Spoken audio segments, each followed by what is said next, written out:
로마 시대에 기독교 신앙의 자유가 선언된 것은 주후 313년 콘스탄티누스 황제 때였습니다. 역사에서는 이때를 기독교 공인이다라고 그렇게 말을 사용하는데, 기독교의 공식적인 인정이다라고 하기보다는 신앙의 자유가 허용되었다, 이 표현이 맞습니다.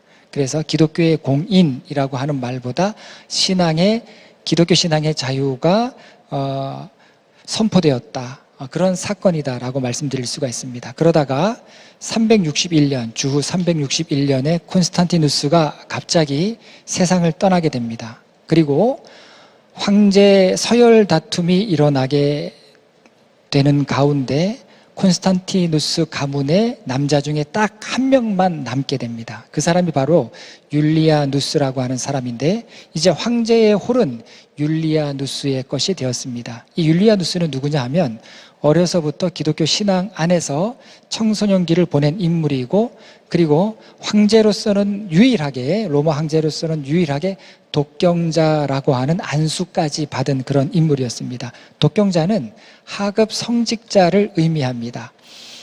이 로마 황제 중에서는 그런 사람이 없었는데, 이 율리아누스가 유일하게 성직자로서 안수까지 받은 그런 인물이었습니다. 어려서부터 기독교 교사로부터 신앙 교육을 잘 받았고, 그리고 특히 이 시편 말씀에 아주 영향을 많이 받고 성장했다라고 잘 알려져 있습니다. 그런 그가 황제가 되고 나서부터 변하기 시작합니다. 황제가 되고 난 후에 나는 기독교인이 아니다라고 그렇게 공언을 하게 됩니다. 그리고 뒤이어서 바로 종교 관용령을 선포하게 되는데, 종교 관용령이라고 하는 것은 뭐냐면, 콘스탄티누스 황제가 기독교 신앙의 자유를 선포하면서 금지했던 사적인 희생 제사나 신전의 이교도 의식의 부활을 의미하는 것이었습니다. 율리아누스는 그러면서 나는 로마의 전통 종교를 굳게 신봉한다. 이전에 우리가 지켜왔던 로마의 모든 의식들을 다시 지켜야 된다라고 그렇게 스스로 말하면서 이교 제의를 장려하기 시작했던 것입니다. 황제가 되고 난 후에 이 율리아누스는 전혀 완전히 다른 그런 인물이 되었던 겁니다. 그렇다고 이 율리아누스가 다른 황제들처럼 쾌락을 즐기거나 문란한 삶을 산 것도 아닙니다. 이 사람은 굉장히 절제된 삶을 살았습니다. 술도 함부로 먹지 않고, 부인이 28살의 나이에 죽게 되는데 그 이후로 혼자 살게 됩니다. 결혼도 하지 않습니다.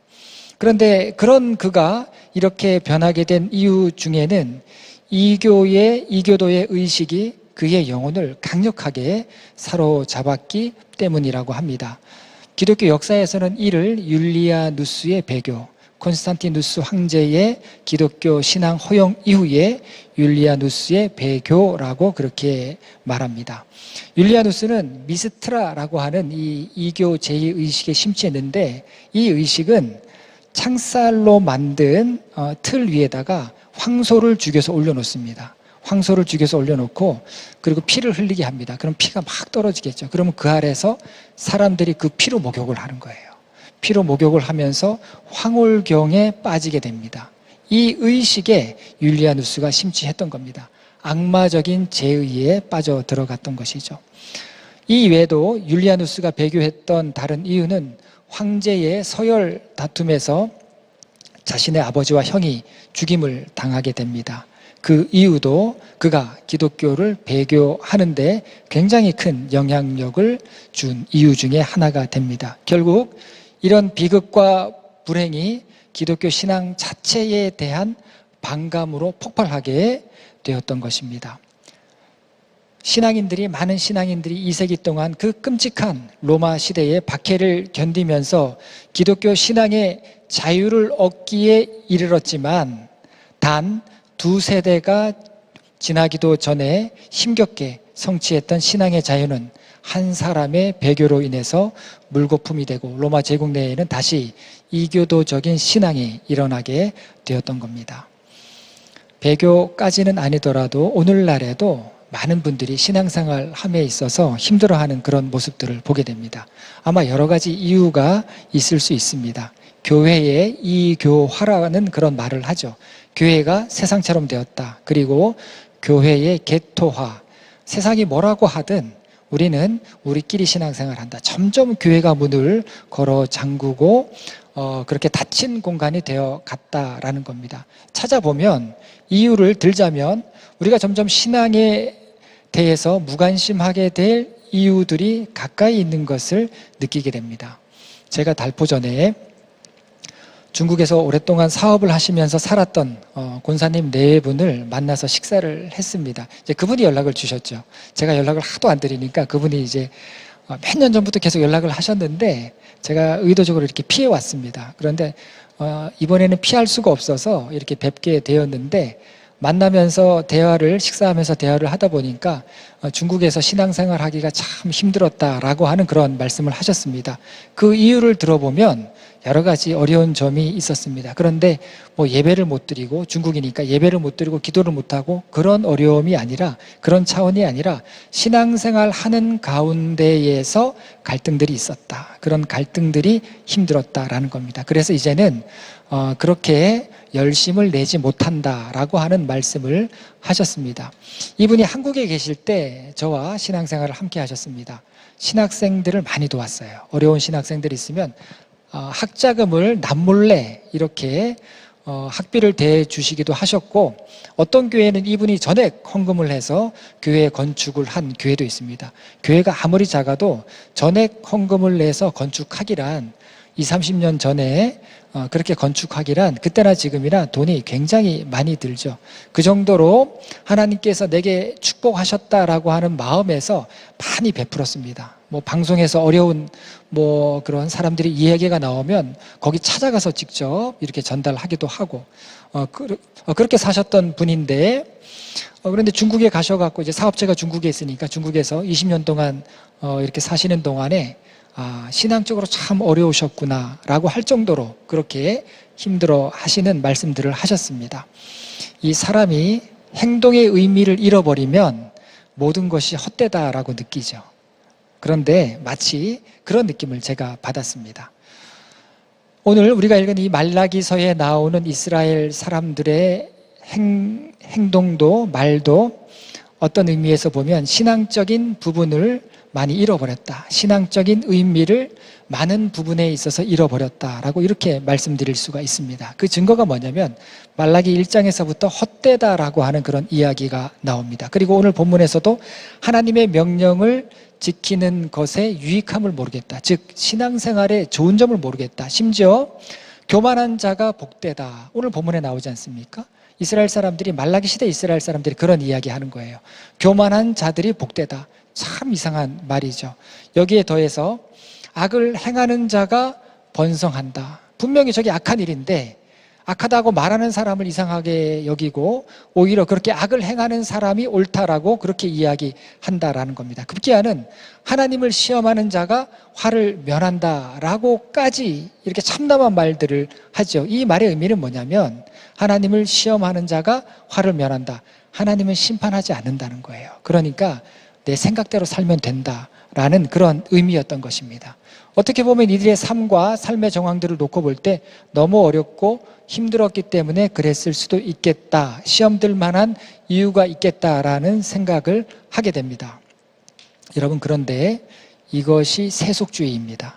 이것이 세속주의예요. 말씀의 토대 위에서 신앙적인 관점이 아니라 나도 모르게 세상적인 가치와 기준을 갖고 판단하는 것입니다. 이러한 세속주의의 위험성은 뭐냐면 옳게 포장된다는 거예요. 틀리지 않습니다. 옳게 이야기하는 것처럼 보이는데 그런 생각이 내 안에 자리 잡으면 자리 잡을수록 신앙생활을 더 잘 해 나가는 것이 아니라 오히려 부정적이고 낙심하고 절망만을 더해 간다라는 거죠. 이게 세속주의의 위험성인 겁니다. 그런데 정작 본인은 모르는 겁니다. 그래서 하나님께서는 때로 키질을 하시는 것 같습니다. 여러분 키가 뭔지 아시죠? 옛날에 시골에서 키가 다 있었습니다. 이렇게 집 처마 밑에 이렇게 농기구와 함께 걸려 있었는데 곡식을 이렇게 털 때 알곡하고 쭉정이를 걸을 때 이 키를 사용하지 않습니까? 어쩌면 우리가 지금 보내고 있는 이 시간들 하나님의 키질 하시는 시간처럼 그렇게 느껴질 때가 있는 것입니다. 알곡처럼 보이던 쭉정이, 그리고 쭉정이처럼 보이던 알곡을 하나님께서 가르실 때가 있는 것입니다.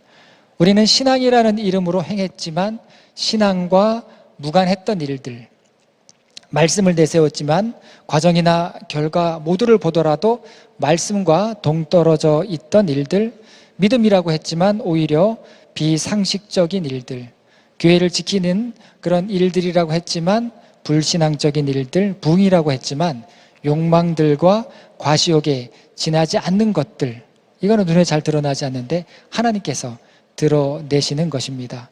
교회의 건물의 뿔은 높아졌습니다. 그러나 신앙의 뿌리는 너무나도 병들고 너무나도 얕게 뿌리 내린 우리의 모습을 드러내시는 겁니다. 우리말에서 뿔과 뿌리는 같은 어원입니다. 뿔은 권위를 상징하죠. 뿌리는 기품을 상징합니다. 그래서 이 어원이 같은데 교회 건물의 위용은 높아졌지만 어쩌면 우리 개인의 신앙의 뿌리는 점점 더 흔들려 버리는 그런 모습을 하나님께서 드러내시는 것입니다. 우리는 좁은 길을 말하지만 여전히 넓은 길을 넓히고 있는 우리의 어리석음을 보게 하시는 것입니다. 결국 성령의 바람 앞에 날아갈 수많은 부스러기들이 이 신앙이라는 이름으로 자리하고 있었는데 그런 쭉정이들을 하나님께서 날려버리시는 것입니다. 하나님께서 이렇게 흔드시는 시간들이 있습니다. 하나님께서 흔드시고 또 혼란스럽게 하고 이 모든 것이 키질의 시간인데 굉장히 어지럽고 고통스러울 수 있지만 여러분, 우리가 정말 말씀과 믿음의 새로운 차원으로 도약하고자 한다면 기꺼이 하나님께 키질하심을 맡기는 그런 시간이 되어야 하는 겁니다. 사람은, 우리 인간은 동시에 동서로 갈 수 없습니다. 남북으로 갈 수가 없어요. 어느 한 방향만 갈 수가 있는 것입니다. 그리고 새롭게 신앙의 여정을 떠나는 사람들이 등질 것을 등지지 않고서 새로운 길을 떠날 수가 없는 법입니다. 그렇기 때문에 우리는 하나님의 키질하심에 우리의 신앙까지도 맡겨야 하는 것입니다. 오늘 본문의 말씀은 말라기의 마지막 두 가지, 지금까지 이 말라기의 마지막 질문들이라고 하는 주제로 말씀을 살펴보았는데 이 마지막 두 가지 질문에 대한 말씀이 오늘 본문에 나오는 것을 보게 됩니다. 두 가지 차원에서 이 질문들을 바라볼 수가 있는 겁니다. 불신앙에 가까운 이 배교적인 모습의 차원에서 이 질문들을 바라볼 수가 있고요. 그리고 거기에 대한 하나님의 키질이라고 하는 차원으로 이 말라기서에 나오는 질문들을 생각해 볼 수가 있습니다. 그러면 하나님의 뜻이 나와요. 이 본문에 나오는 말라기의 두 질문은 8절에 보면 우리가 어떻게 주의 것을 도둑질하였나이까, 또 13절에 나오죠. 우리가 무슨 말로 주를 대적하였나이까 라는 그런 두 가지 질문입니다. 하나님은 이스라엘이 하나님 앞에 드려서는 안 되는 제물을 드리는 것을 보시고 그리고 온전한 11조를 하지 않는 것을 보시고 나의 것을 도둑질했다라고 말씀을 하셨습니다. 그러니까 이것을 들었던 사람들은 하나님 너무하지 않습니까? 우리가 어떻게 주의 것을 도둑질하였나이까? 우리가 무슨 말로 주를 대적하였나이까? 이렇게 반문했던 겁니다. 11조에 대한 말씀이 말라기 3장에 나오죠. 이 말라기 3장은 말라기 중에서 세 번째 선포된 말씀 가운데 있습니다. 그리고 세 번째 선포된 말씀의 주된 내용은 경제적인 부분들입니다. 즉 핵심적인 내용은 하나님께서 나에게 소유물을 주셨는데 이 소유물에 대한 태도와 사용이 하나님과 나와의 관계를 드러낸다라는 겁니다. 여러분, 바른 신앙, 건강한 신앙이라고 이야기할 때 성경적으로 아주 중요한 지표가 있습니다. 그게 바로 11조예요. 우리는 어쩌면 이 11조의 의미를 잘 모를 수 있습니다. 성경적으로 이 11조에 대해서 잘 모르고 그냥 교회 다니는 사람들은 11조를 해야 된다라고 그렇게 어려서부터 배워왔는지도 모르겠습니다. 구약시대는요 11조, 10의 하나가 아니라 10의 3조를 드렸습니다. 첫 번째 11조는 레위인이라고 하는 것은 이스라엘 사람들 중에 구별된 사람들이고 땅을 유업으로 받지 않았습니다. 재산이 없는 거예요. 그랬을 때 다른 땅을 유업으로 받은 사람들이 11조를 들여서 이 레위인들, 제사장을 포함한 레위인들의 생활을 담당했던 겁니다. 그래서 첫 번째 11조는 레위인의 생활을 위한 것이었고, 두 번째 11조는 이스라엘 백성들이 예배하러 올 때, 여러분들 다 이렇게 예배하러 오셨잖아요. 예배하러 오셨을 때 여기 있는 비품들, 악기들, 또 사역자들, 여러분 사실 여러분들이 헌금하신 돈으로 우리가 다 이렇게 예배 드릴 수가 있는 겁니다. 이 공간은 어떻게 우리가 예배 드릴 수 있습니까? 학교에 비용을 지불하고 우리가 예배를 드릴 수 있는 겁니다. 구약 시대에도 그랬습니다.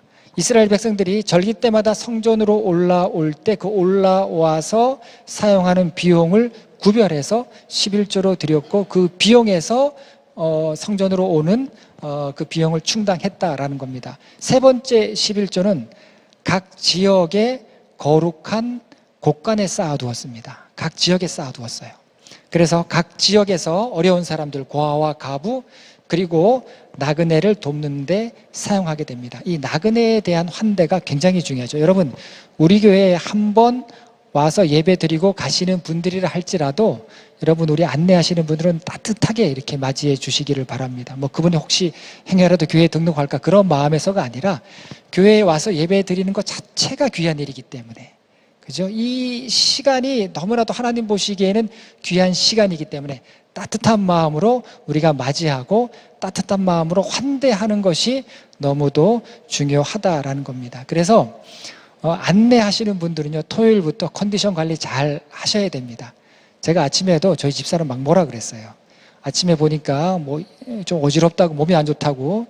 그럼 어떻게 합니까? 교회에 와도 제가 불편한 거예요. 어지러운 사람 데리고 왔다가 어지럽다고 또 막 병원 가고 그러면 교인들한테도 얼마나 누가 되겠습니까? 그래서 제가 컨디션 조절 잘 하라고, 토요일부터 잘 하라고 제가 엄청 혼내고 교회에 이렇게 왔습니다.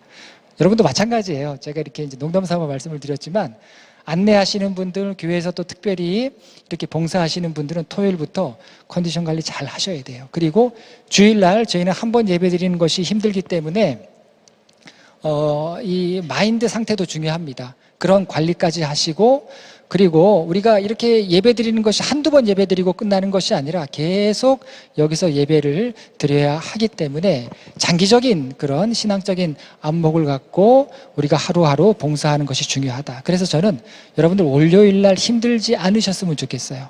월요일 날 너무 힘들다, 너무 어렵다, 그런 게 아니라 주일날 하루 기쁘게 오셔서 예배 드리고 또 함께 찬양하고 또 기쁜 마음으로 가정에 돌아가서 한 주간 살고, 또 가정에서 우리는 줌으로 새벽 예배를 하니까 시간을 하나님 앞에 드릴 수 있을 때 새벽 제단을 쌓고, 여러분 이런 신앙생활의 기본적인 모습들이 굉장히 저는 중요하다. 다른 거 특별히 하지 않는다 할지라도 이런 기본들이 굉장히 중요하다라는 생각을 하게 됩니다.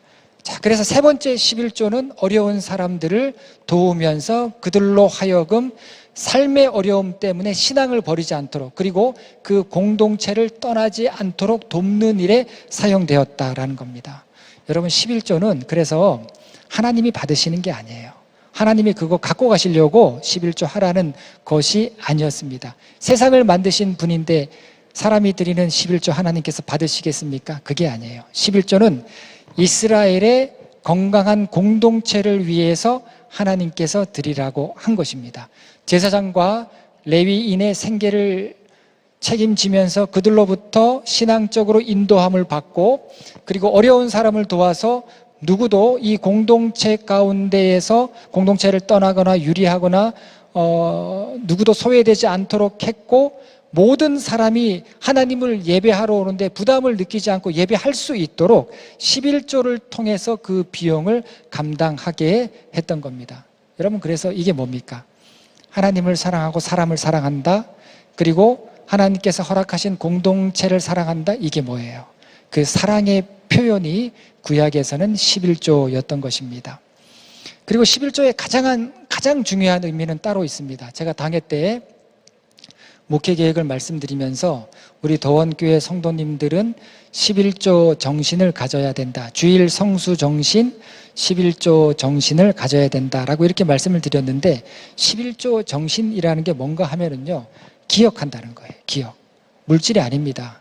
하나님을 기억한다라는 겁니다. 그래서 신앙생활 어려서부터 잘 배우신 분들은 월급을 받으면 미리 떼놓죠. 미리 떼놓고 이렇게 생활을 하지 않습니까? 기억한다는 거예요. 물질적인 부분이 아니라 기억한다.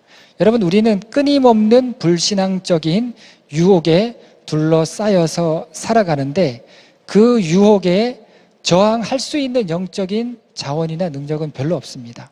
여러분, 예배에 안 나오고 싶으면 안 나올 수 있습니다. 봉사 안 하고 싶으면 안 할 수 있습니다. 다른 교회로 옮기고 싶으면 옮겨갈 수 있습니다. 그런데 예배 안 나오더라도, 봉사 안 하더라도, 다른 교회에 가더라도 여러분의 신앙을 위해서 꼭 지켜야 할 것이 있다면, 구약 성경에 하나님께서 꼭 명령하신 것이 있다면, 오늘날에도 유효한 것이 있다면 그것이 11조였다라고 하는 거.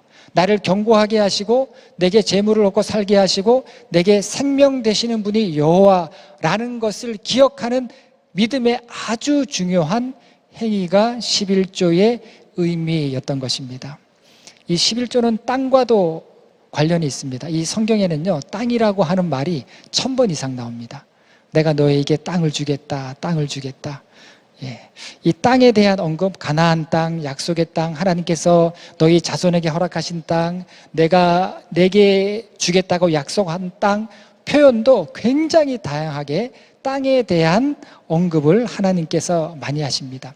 축복의 땅이죠. 축복하실 땅입니다. 그리고 그 하나님께서 약속하시고 축복하실 땅에 나의 선택한 자녀들을 내가 거기에 두겠다라는 겁니다. 여러분, 우리가 관광고등학교에서 이렇게 예배 드리는데, 여러분, 이 땅도 하나님께서 우리에게 허락하셨다. 여러분, 이런 믿음 가지셔야 돼요. 저는 선명해요. 그 전율을 지금도 기억합니다. 완전히 아무것도 할 수 없을 정도로 감정적으로도 다운이 됐고, 육신적으로도 내가 더 이상 어렵겠구나라고 생각했을 그때에 전화를 받고 그 학교 체육관에 대한 이야기를 들었을 때의 그 전율, 그때가 저녁쯤이었는데 성령께서 확 역사하시는 그런 체험을 제가 했습니다. 그 이후로 다시 힘을 내게 되었습니다. 여러분, 저는 성전 문제 걱정 안 합니다. 서울에서 이렇게 주차 마음대로 하고 공간 필요하면, 저희는 카페도 있지 않습니까? 카페도 있고, 그리고 성가대 연습실도 있고, 물론 불편하죠. 한 건물에 있지는 않습니다만 필요하면 얼마든지 공간을 사용할 수 있는 그런 곳을 서울에서 어디에 얻겠습니까? 여러분, 서울 빌딩 하나 한 채 산들 저희 방배동에 있는 사무실 가격을 알아보니까 한 40억, 50억 한다 그러더라고요. 고만한 빌딩, 엘리베이터도 없고 그게 4층짜리 건물인데 그걸 어떻게 사겠습니까? 이제는, 지금 시대는 막 헌금을 해서 건물을 사고 그런 시대가 절대 아니에요. 하나님께서 시대별로 신앙생활을 하게끔 하시는데, 지금 시대는 우리 개인의 믿음을 잘 지키는 그런 시대입니다. 우리 자녀들에게 믿음을 잘 가르치는 그런 시대예요. 건물을 세우고 막 이렇게 뭔가 보이는 듯한 그런 신앙생활을 하는 시대가 결코 아니라는 것입니다. 그래서 저는요, 하나님께서 우리 교회 성전 문제는 반드시 이 학교를 통해서 허락해 주신다.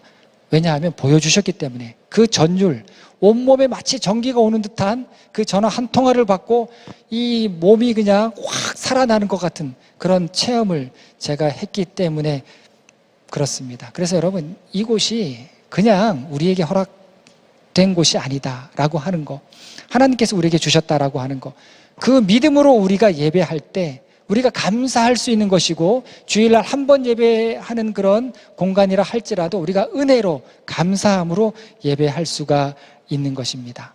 자, 하나님께서는요, 이렇게 하나님께서 약속하신 땅에 하나님의 백성을 둡니다. 그래서 약속하신 땅을 주셨기 때문에 안식일날 믿음과 감사의 예배를 드리도록 하나님께서 그렇게 말씀을 하신 거예요. 에덴 동산을 만드시고 하나님께서 제7일날 안식하셨듯이, 또 거기에서 사람을 지으시고 거기에서 안식할 수 있게 하셨듯이 우리에게도 땅을 주시고 안식일을 지키게 하시면서 하나님 앞에 감사의 제물을 드려서 예배하게 하는 시간이 바로 지금의 이 시간이라고 한다면 공동체를 위해서는 11조를 드려서 그 공동체가 신앙 안에서 유지되도록 하신 것입니다. 여러분, 이 11조 놀라운 거예요. 이 세 번째 11조를 보세요. 세 번째 11조는 각 사람의 고향으로 그 11조가 돌아갑니다. 돌아가서 그 지역 사람들로 하여금 살아갈 수 있게, 그리고 심지어 외국인 거주자라 할지라도, 그런 거 보면 여러분, 저희 형님이 이제 외국에서 이렇게 유학할 때, 공부를 할 때 보니까 자녀가 둘이 있었는데, 벌써 오래된 얘기죠. 1990년대 이야기인데, 프랑스에서 보니까 자녀가 둘인데도 유학생 신부님에도 불구하고 자녀 수당이 나오더라고요. 그 당시 40만 원. 지금으로 치면 80만 원. 근데 우리나라는 아직 그 정도 제도까지는 시행을 못하고 있죠. 그러니까 굉장히 성경적인 거예요. 그런 부분에 있어서는. 여러분, 이 세 번째 냈던 11조가 그런 용도였습니다. 어려운 사람들, 고아와 가부들, 심지어 외국인 거주자, 거류민이라고 나오죠. 성경에 외국인 거주자들입니다. 외국인 거주자들에게까지도 그 11조를 사용해서 도와주도록 했던 아주 정교한 사회 보호 시스템이 구약 성경에 나오고 11조를 통해서 그것이 운영되었다라는 겁니다. 이게 뭐냐면요, 공동체를 잘 지켜가라는 거예요. 공동체를 지켜가는데 믿음과 기도와 말씀으로만 지켜가는 것이 아니라 실제적인 도움을 서로 나누면서 공동체를 지켜가라는 겁니다. 그런데 말라기 시대 사람들은 이 11조를 제대로 하지 않았던 겁니다.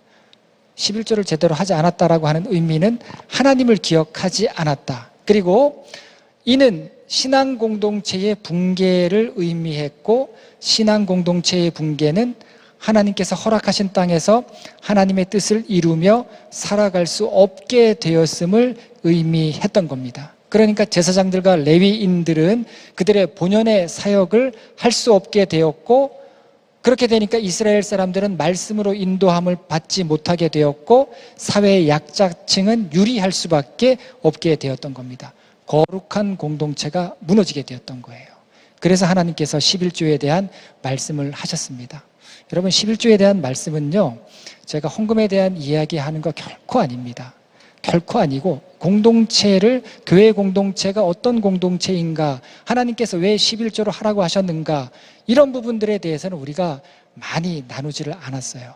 왜냐하면 11조를 헌금으로 인식해서 굉장히 설교하는 사람도 부담을 느끼고 듣는 사람도 부담을 느끼기 때문에, 여러분, 그런데 성경적으로 11조가 무엇인가, 하나님께서 왜 11조를 하라고 하셨는가 하는 깊은 뜻을 우리가 알고 있어야 된다라는 겁니다.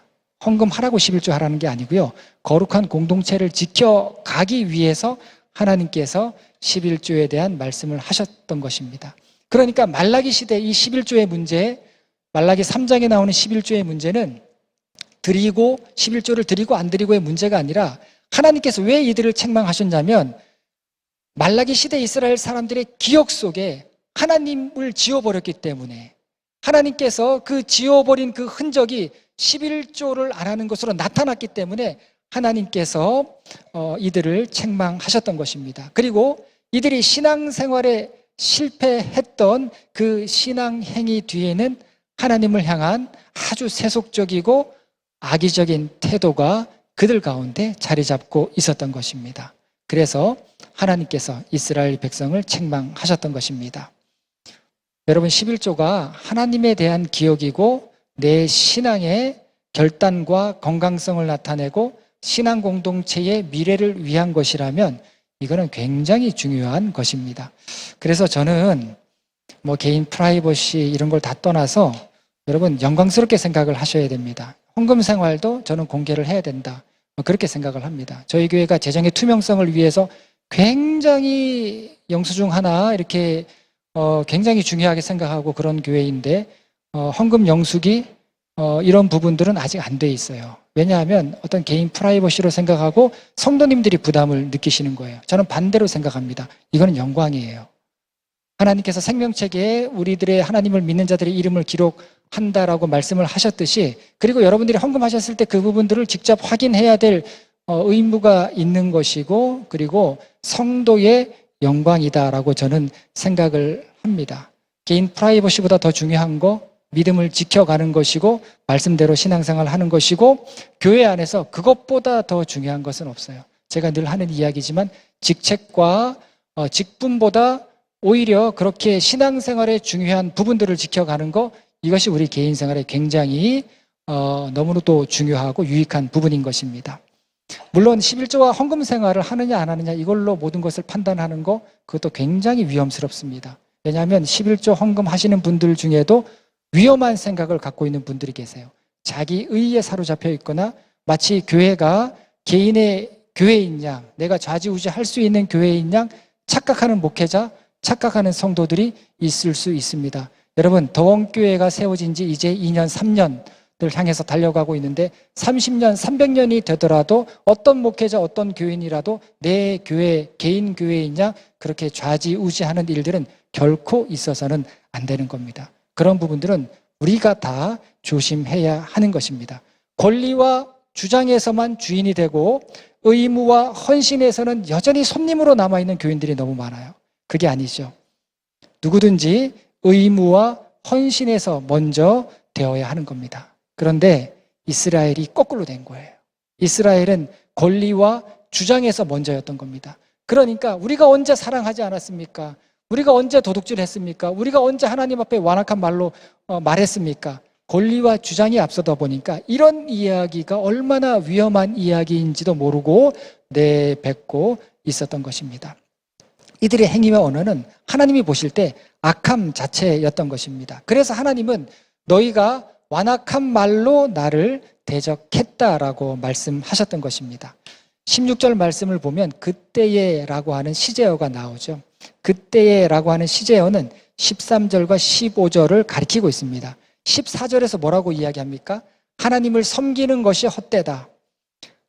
우리가 신앙생활 하는 것에 유익함을 모른다라고 그렇게 이야기할 때가 있는데 그런 말과 비슷한 겁니다. 또 여호와의 명령을 지키면서 사는 삶이 무엇이 유익한가? 그렇게 지금 말하고 있죠. 또 15절에서 교만한 자가 복되다. 악을 행하는 자가 번성한다. 여러분, 우리가 두둔하고 우리가 옳다라고 여기는 사람이 교만할 수도 있고 악한 자일 수 있어요. 그런 부분에 있어서 인간적인 관계로 절대 끌고 가면 안 되는 겁니다. 말씀을 통해서 여러분 우리가 정말 잘 분별할 수 있도록 우리가 말씀을 통해서 들여다 보아야 하는 겁니다.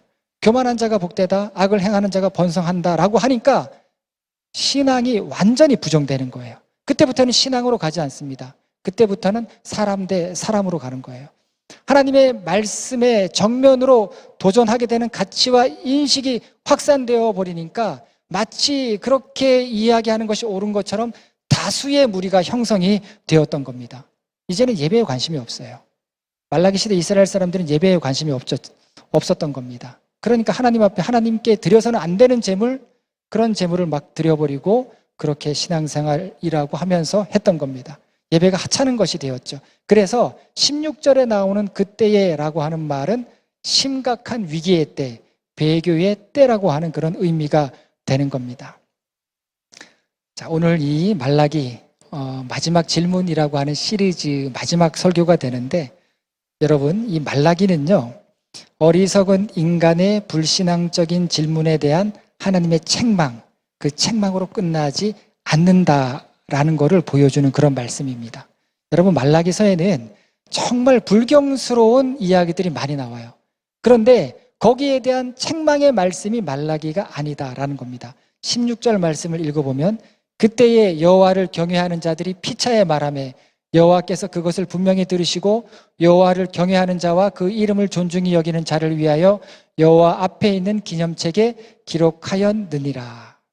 자, 많은 사람들이 실망했어요. 실망해서 하나님 어디 계시냐? 하나님을 믿는 믿음의 유익함이 뭐냐? 우리가 신앙생활 하는 것이 헛되다라고 하면서 그들의 권리와 주장을 이야기할 때 보이지 않는 사람들, 그리고 아주 소수였던 사람들, 그리고 많은 무리의 사람들 중에서 드러나지 않았던 사람들 중에는 의무와 헌신을 다하면서 하나님을 경외하는 자들이 있었다라는 겁니다. 하나님께서 지금 그 경외하는 자들을 주목하고 계신 거예요. 중요한 것은 이 소수의 사람들, 그리고 하나님을 경외했던 사람들은 그 사람들을 몰라봤지만 하나님께서는 그들을 알아보시고 그들이 하는 이야기를 듣고 하나님께서 움직이셨다라는 겁니다. 17절에 보면 하나님께서 그들을 특별한 사람으로, 특별한 소유로 삼고 나의 아끼는 아들로 삼으시겠다라고 약속을 하십니다. 그리고 하나님의 기념책에 그의 이름을 기록하겠다라고 약속을 하십니다. 하나님께서 그들의 믿음을 드러내시겠다라고 말씀을 하신 겁니다. 또 말라기 4장에서는요, 하나님께서 여호와를 경외하는 자들에게 환상을 보여주십니다. 여러분, 신비한 의미에서 신비주의를 추구해서는 안 되지만, 그런데 하나님께서 내가 뜻하지 않는, 내가 막 보여주세요 해서 막 보는 게 아니라 뜻하지 않게 뭔가를 탁 보여주실 때가 있어요. 여러분, 신앙생활에 정말 놀라운 점은 하나님의 역사입니다. 하나님께서 뭔가 탁 보여주시고요, 하나님께서 사람을 통해서든지 뭘 통해서든지 뭔가를 보여주실 때가 있어요. 이 말라기 4장에서 하나님은 하나님을 경외하는 사람들에게 환상을 보여주십니다. 그 환상이 뭐냐면 의로운 태양이 떠오르고 치료하는 광선이 막 비추게 되고 그들로 하여금 생명력을 얻고 살게 하시는 환상을 보여준 거예요. 이게 비전입니다. 사람이 막 계획서에 의해서 비전을 세우는 게 아니고요, 하나님께서 보여주시는 비전으로 우리 마음이 뜨거워지는 거예요. 여러분, 하나님께서 보여주시는 비전을 보셔야 돼요. 그런 비전을 통해서 너무 어렵고 고단한 현실을 이길 수 있는 능력을 얻게 되는 것입니다. 그래서 여러분, 말씀을 피상적으로 받으면 안 되고 말씀 안에 하나님의 비전과 약속이 있음을 믿어야 되는 겁니다. 여러분, 요즘 시대는 불신앙이 만연한 그런 시대입니다. 여러분, 교회에 대한 그런 미래적인 보고서들을 보면은 지금 시대가 어떤 시대라는 걸 알 수 있어요. 여러분들이 한창 청년부 때 열심히 신앙생활했던 그때 생각하시면 안 돼요. 20년, 30년 전 얘기하시면 안 됩니다. 지금까지 그 누구도 경험해보지 못했던 그런 어려운 시대가 앞으로 우리 앞에 놓여 있습니다. 벌써 인구가 확 줄게 되었죠. 여러분, 저희가 교회학교 어렵게 이렇게 운영하고 있는데 10년 뒤에 저도 자신 못하겠어요. 부흥합시다, 이런 이야기가 지금은 통하지 않는 그런 시대가 되었습니다. 여러분, 개인 신앙 믿음을 잘 지키는 게 제일 중요한 그런 시대예요. 내 신앙, 우리 가족의 신앙, 우리 자녀의 신앙을 위해서 기도할 때가 지금의 시대인 것입니다. 다른 것 생각하는 것이 아니라 정말 우리가 믿음으로 바로 살고 하나님 앞에 온전히 사는 삶이 무엇인가를 고민해야 될 그런 시대인 것입니다. 여러분, 그리고 이 시대는 시험이 많은 시대예요. 믿음을 지키기가 쉽지는 않습니다. 이해하지 못할 일들 앞에 내 신앙의 무너짐을 경험하게 될 수도 있습니다. 그러나 그런 순간에 그런 위기에 있다라고 생각할 때 하나님께서는 키질을 하시는 거예요. 쭉정이 같은 알곡과 알곡 같은 쭉정이를 하나님께서 구별해 내시고 하나님을 경외하는 자들을 하나님께서 세우신다라는 겁니다. 여러분, 이런 의미에서 말라기는 하나님의 기대의 말씀이에요. 이게 말라기의 마지막 메시지입니다. 하나님께서 소수의 경건한 자들에게 그들을 바라보시면서 그들을 향해 걸고 있는 하나님의 기대의 말씀이 말라기입니다. 말라기가 그런 하나님의 기대 가운데 끝나게 되는 것을 보게 됩니다. 저는 분명히 확신합니다. 우리 시대에도 말라기 시대에 그랬던 것처럼 많은 사람들이 넓은 길로 갈지라도 좁은 길을 걸어가고 있는 소수의 하나님을 경외하는 믿음의 사람들이 분명히 있다라고 믿습니다. 그리고 하나님은 여전히 그들의 이름을 생명책에 기록하고 계실 것을 저는 믿습니다. 그렇기 때문에 여러분, 저희는 다른 교회보다 신앙생활 하기가 훨씬 어렵고 또 좋은 환경에서 우리가 예배할 수 있고 신앙생활 할 수 있는 그런 환경은 아니라 할지라도 여러분, 개인의 삶 가운데에서 하나님을 경외함으로 살아갈 때 그 어떤 성도, 어떤 교회보다 하나님께서 충만한 은혜, 또 하나님께서 보여주시는 비전을 바라보고 살아가게 될 줄로 믿습니다. 그 은혜가 여러분 가운데 있게 되기를 바라겠습니다. 기도하시겠습니다.